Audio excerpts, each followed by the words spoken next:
일단 종합적으로 정리를 해서 다시 말씀을 드리자면 탄수화물과 지방과 단백질은 각각의 1g당 4kcal와 9 그리고 4kcal라는 에너지원을 만들어낼 수가 있게 되고 실질적으로 단백질 자체는 에너지원으로 잘 쓰이지 않는다. 그리고 탄수화물 할 때가 일정 비 이상 들어오지 않게 되면 이 지방이랑 단백질이란 친구를 갖고 에너지원, 그러니까 포도당을 만들기 위한 합성이란 걸, 당신생이란 걸 하기 시작을 하는데 거기에 대해서는 나중에 말씀을 드리겠다고 했고요. 자, 그래서 실질적으로 계산을 하시는 거에 대해서 말씀을 드렸어요. 그래서 우리가 단적인 예로 쌀밥 자체에 탄수화물만 들어있다라고 가정을 했을 때 200g 정도를 내가 밥 한 공기라고 말을 할 수 있는 양을 먹으면 66g 정도의 탄수화물을 몸에 넣을 수가 있는 거예요.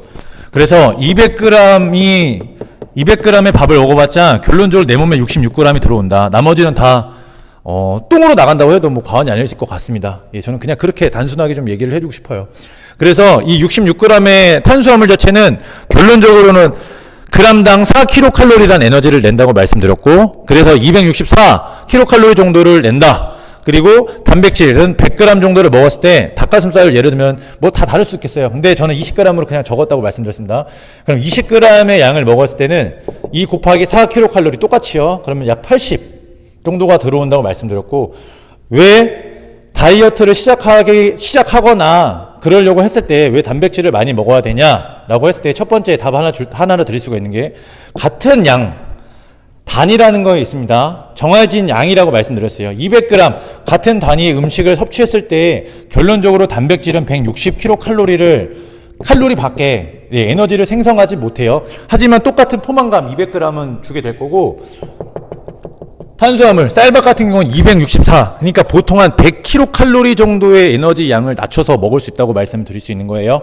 그렇죠? 그리고 소화가 되는 순서도 말씀드렸습니다. 그래서 쌀밥 같은 경우에는 이제 탄수화물이기 때문에 입에서부터 소화가 시작이 되는 거고요. 단백질 같은 경우에는 위에서부터 좀 소화가 시작되기 때문에 상대적으로 시간 자체도 이 단백질이 쌀밥, 그러니까 탄수화물보다는 더 길다고 말씀을 드릴 수가 있어요. 그리고 왜 다르냐?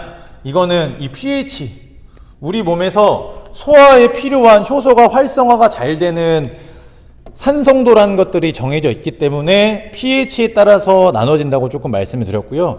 그래서 쌀밥을 먹어서 소화되는 탄수화물 같은 경우에는 위에서는 소화가 되진 않습니다. 이건 위산이 낮기 때문에 pH가 이 친구 같은 게 약간은 높다. 얘보다 높은 곳에서 많이 활성화가 된다고 좀 말씀을 드릴게요.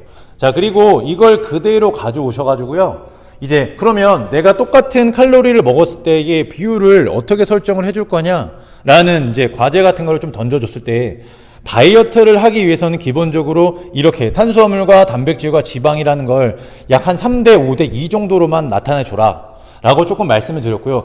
물론 내가 웨이트나 이런 것들을 조금 더 많이 하고 유산소를 좀 더 덜 하고 싶다라고 생각하면 뭐 한 4, 1, 아니면 3, 6, 1 이런 식으로 본인 마음대로 하셔도 돼요. 그런 건 상관이 없습니다.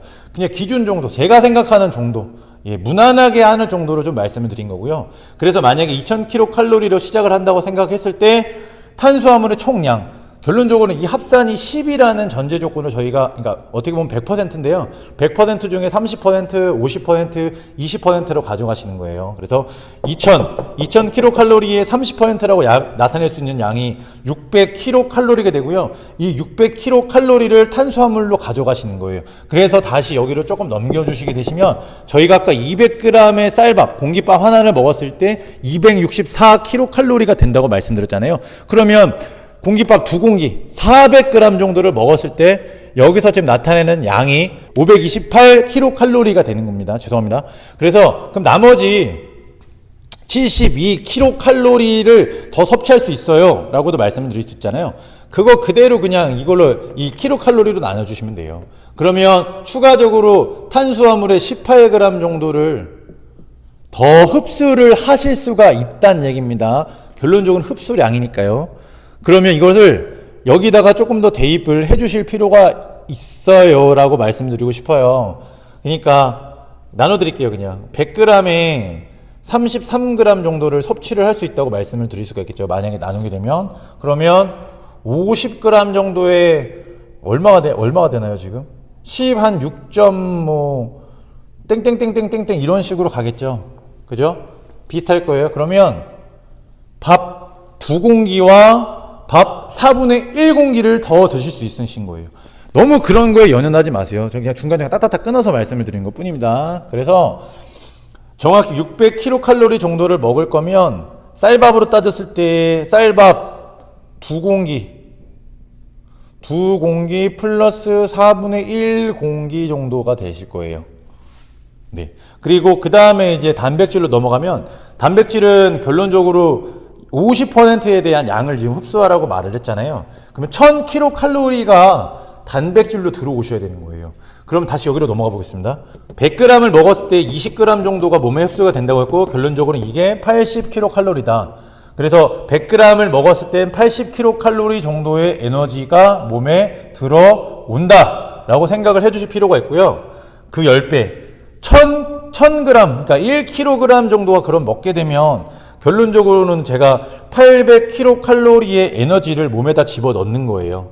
아직 200kcal가 남았습니다. 200kcal가. 자, 200kcal를 그대로 그람수로 만약에 나눠주시게 되시면 50g 정도의 단백질을 더 흡수를 할 수 있다고 말씀을 드렸잖아요. 자, 그러면 50g의 흡수되는 양이에요. 흡수량. 그러면 고기 200g을 더 섭취할 수가 있고요. 10g이 남았기 때문에 50g을 더, 그러니까 결론적으로는 250g을 더 먹을 수가 있는 겁니다. 그래서 하루에 고기 1.25, 1kg하고도 250g을 몸에다가 넣으시면 돼요. 네. 그래 봤자 몇 칼로리라고요? 1000kcal 밖에 안 들어옵니다. 예. 이게 팩트예요. 그래서 고기를 1.25kg를 드실 수가 있으시냐고요. 예. 아니, 근데 먹을 수 있습니다. 400g씩 나눠가지고 2인분씩, 2분씩. 뭐 어렵습니까? 어렵지 않아요. 네. 절대. 근데 여러분들이 그만큼 안 하시는 거예요. 네. 그리고 여기서 추가적으로 하나 더 말씀을 드리는 게 뭐냐면, 통풍. 그죠? 혹은 신장. 이런 데 문제를 일으키냐. 근데 책에서는 그렇지 않다라고 얘기를 하고 있고요. NSC 자체 내에서도 뭐 최대 4g, 내 체중의 4g까지는 먹어도 된다. 먹어도 아무 이상을 나타내지 않았다. 뭐 전혀 건강상의 문제가 없다라고 얘기를 했고요. 물론 그건 운동을 이제 많이 하시는 분들입니다. 여러분들이 생각을 하셨을 때는 아까도 말씀드렸지만 단백질 자체가 다 근육으로 들어온 그런 개념 아니에요. 저희 세포 만들고 없애고 재생시키고 근육 만들고 이런 기타 등등 모든 것들이 단백질 안에서 이루어진 거기 때문에 반드시 단백질을 일정 부분 이상을 먹어줘야 된다라고 얘기를 하고 있고요. 그냥 아까도 예를 나눠서 말씀드렸지만 그래서 운동을 하지 않는 사람이라도 내 몸에 0.8g 정도의 단백질 자기 체중 이 곱하기만큼은 들어와야 된다고 말씀드렸어요. 그래서 내가 만약에 80kg 정도 나간다 그러면 몸에 64g 정도가 흡수가 된다고 말씀드렸고 아까 여기 기준으로 말씀드렸을 때 100g을 먹었을 때 20g 정도가 들어온다고 했으니까 하루에 고기 300g 이상 400g 정도는 드셔줘야 된다고 말씀을 드린 거예요. 80kg가 나갈 때 체중이 덜 나가면 당연히 더 줄죠. 그리고 웨이트나 이런 부분을 해서 운동을 하시는 분들은 보통 이 정도 웨이트 근육에 손상을 주는 겁니다. 그러면 이 정도는 몸에 들어와야 된다고 얘기를 해요. 그래서 아까 하셨던 것처럼 80 내 체중에 2g 160g 들어와야 된다고 했죠. 그건 결국 800g 정도, 하루에 800g 정도가 들어와야 된다고 말씀드린 거고요. 2g, 4g으로 만약에 늘렸다고 생각해봐요. 그럼 하루에 1600g 정도는 몸 안에 들어오셔야 된다고 말씀을 드렸습니다. 자, 그리고 마지막으로 이제 체중 자체는 본인의 체중의 그 기준을 했을 때 일주일에 1% 이상은 최대 1% 이상 체지방으로만 감소가 된다는 기준으로 말씀드려도 그 이하만큼은 줄이지 말라고 말씀드렸고 만약에 그 이상을 줄이기 위해서 내가 갑자기 극단 조절, 식단 조절을 해가지고 몸을 만든다 그러면 체지방이 아니고 체지방을 제외한 제지방 근 손실이 일어난다고 하잖아요. 그런 부분에 대해서 더 많은 최대 3배 정도 막 이렇게 차이가 나게 될 수 있다 명시되어 있습니다. 책에. 그렇기 때문에 여러분들이 다이어트를 하실 때도 식단 조절 자체도 중요한데 일단은 운동이란 걸 통해서 뭔가를 변화를 하기 시작하시길 바라고요. 식단이라는 표를 누구한테 만들어줘 혹은 뭐 제공되나요? 이렇게 물으시는 것보다는 기본적인 이런 플랫폼이라는 걸 조금 아신 상태에서 내가 스스로도 한번 해보시는 게 도움이 많이 되실 것 같습니다. 그리고 만약에 궁금한 게 있으시면 직접적으로 댓글을 나눠주시면 뭐 제가 알려드릴 수도 있는 부분에 있고요. 그리고 마지막에 이제 한 가지 아까 말씀드리겠는데요. 지방 1g은 1g으로 들어온다라고 말씀을 드렸습니다. 이 부분 되게 좀 주의하실 필요가 있으신 거예요. 이걸 하지 않았네요. 일단 그래서 2000칼로리에서 내가 20%만 지금 지방으로 가시는 거잖아요. 그러면 400g, 400kcal, 죄송합니다. 400kcal만 지방으로 가져가실 필요가 있으시고요. 400kcal는 결론적으로 지방으로 따지면 한 44에서 45g 정도, 이 정도 그냥 드실 수 있는 걸로 드세요. 네, 지방. 사실은 그렇다고 해서 뭐 포화지방만으로 먹으라는 건 아니고요. 불포화지방이라고 조금 말씀드릴 수 있는 부분에 조금 많이 챙겨드릴 필요가 있어요. 뭐 오메가3나 뭐 오메가6나 이런 부분에 대해서 조금 있고요. 특히나 이제 어유 쪽이 조금 더 많이 도움이 된다고 좀 말씀을 드리고 싶습니다. 일단은 오늘 영상은 여기까지 찍겠습니다. 계산하시는 거 한 번만 조금 신경 써서 해보세요. 도움이 많이 되실 겁니다. 일단 오늘 여기까지 하겠습니다. 감사합니다.